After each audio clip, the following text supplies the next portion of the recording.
mga FBM, may mga followers sila, baka magtampo sila. Eh, nobody's perfect. Pagka, ano, hanap na ng iba. Ganun lang, relax.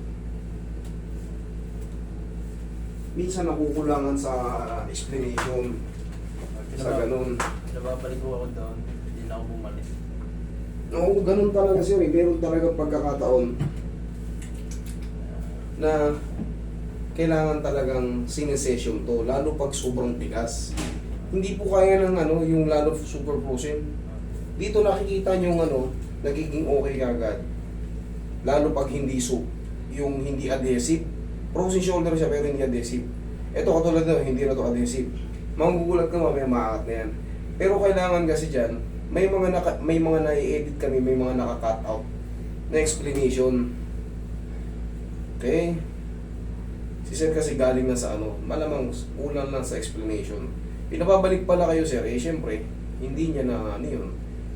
Kasi hindi niya nakasalanan yun, pinababalik pala kayo, hindi kayo bumalik. Kasi talagang per session to, sinesession talaga to, lalo pag super frozen.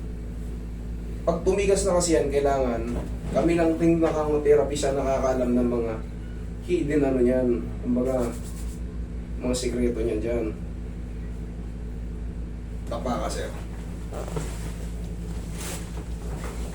Sige na.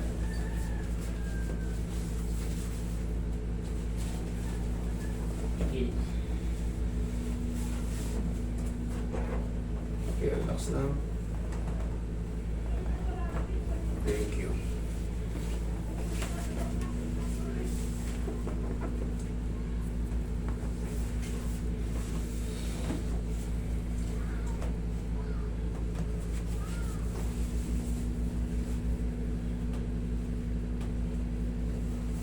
Kayo ba'y taga Batangas? Opo. Oo. Okay, tamay mo na yung balakang ni Sir. Saan kayo sa Batangas? Nahihilo na agad. 60,000 a month ang tinuturo sa kanya pero na ano natin, naayos natin. Tanggal na yung gamot. Nagpunta yun dito isang beses tapos nung nagpasyal kami rin sa ano, pinapunta kami niya sa ano. Pinahikot niya na rin yung mga kamag-anak. Yung may swimming pool, sir. Swimming pool ba yung bahay niya? O Parang may swimming pool lang sa loob. Oo, parang ganun tiyaya. Parang, Malaki. Oo, sir. Alam ko na. Yung harapan ay tabing karsada nga lang namin ng mga puno. Oo, yun. Basta maraming halamanan. Maraming halamanan. Oo. Oo. Ayun yung may-ari nun si ano. Galing kami rin sa loob ng bahay. Kawayanan yung likod. Oo, correct. Mahaba yun hanggang dun parang may ano yung likod niya eh. Parang may sapa na ano sa likod eh. Agbango yung ano. Oo, inhale. Exhale. Na parang medyo pababa ng kaunti. Yun, hanggang dun sa pinakadulo. Lootin niya yun. Bahay yun. Okay, upo ka. Malapit ka lang pala dun sa kanila eh. malapit lang ako doon. Sunod na palagay na ako yung amin. Kasi mahaba pa yun, nagdiretsuhan. Katabi sa piluhan on.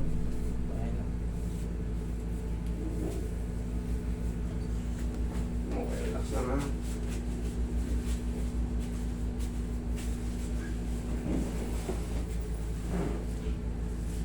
Okay, relax. Last na.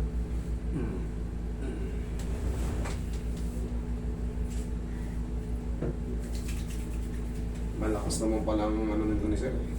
Pain toleration sa bagay, hindi naman ito magiging police officer pagka mahinang nila lang eh. Pero ina-advise ko lang talaga kayo, siyempre hindi naman pare-pareho yung pain toleration ng tao. Kasi itong frozen shoulder, talagang lintik, talagang may pain talaga siya. Sa mga nakaranas nito, alam nyo yan kung ano yung ihirap nito pag natulog, natabig ng hindi sinasadya. Tapos sir, ito, ang susunod, ang kahit ikaw na lang, ganito lang oh. Yan. Yan. Bumabol pa. Ngayon kahit papaano, may tight pa siya pero mas abot na siya. Oo nga. Pero, ang gagawin mo dyan sir, di ba kapit ka sa grills? Kasi yung mga muscle, hindi natin pwedeng puwersahin yan. Malalagot yung mga tendon yan pag pinilit. Naaangat na siya na may tulong. Kung ikaw, ganito ka. Sige pa. Yan o, konti na lang o. Eto na lang o. Ayan na lang o. Tapos, gradually ang ano yan. Okay? Ang mahalaga dyan, mawawala na yung pain na yung bigla ang ano. Ganito. Okay. Stretch. Kaya pa? Yan. Kaya mo. Yan. Kaya mo. Yan. Kaya mo. Yan. Kaya pa. Yan. Kaya mo. 1, 2, 3. Sagad na eh. Eh, Balik pataas. kayang-kaya na yan. Lambutan mo lang. Okay, tukod.